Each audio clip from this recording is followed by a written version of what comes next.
मुल्क में आज कोविड के 2,35,532 नए केसेस, 871 अमवात।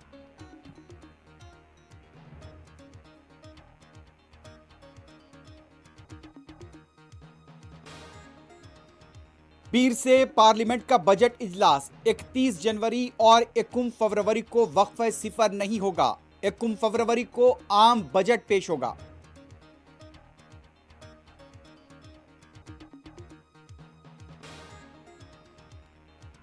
बीजेपी का हर वादा जुमलेबाजी, अब यूपी से बीजेपी का सफाया यकीनी, अखिलेश यादव का दावा।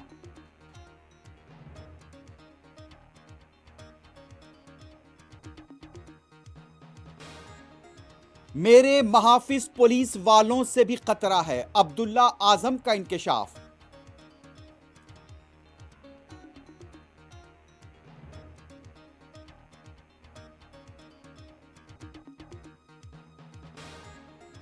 वजीर दाखिला अमित शाह आज देवबंद में चलाएंगे घर घर मुहिम। अमित शाह लखीमपुर खेरी और हाथरस क्यों नहीं गए, बैरिस्टर उवैसी का सवाल।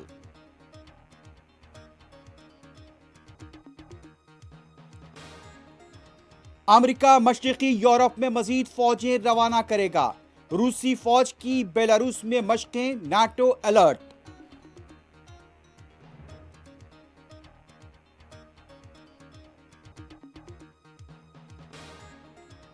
अमेरिका और नाटो ने रूस के अहम खदशात पर तवज्जो नहीं दी, व्लादिमीर पुतिन का रद्द अमल।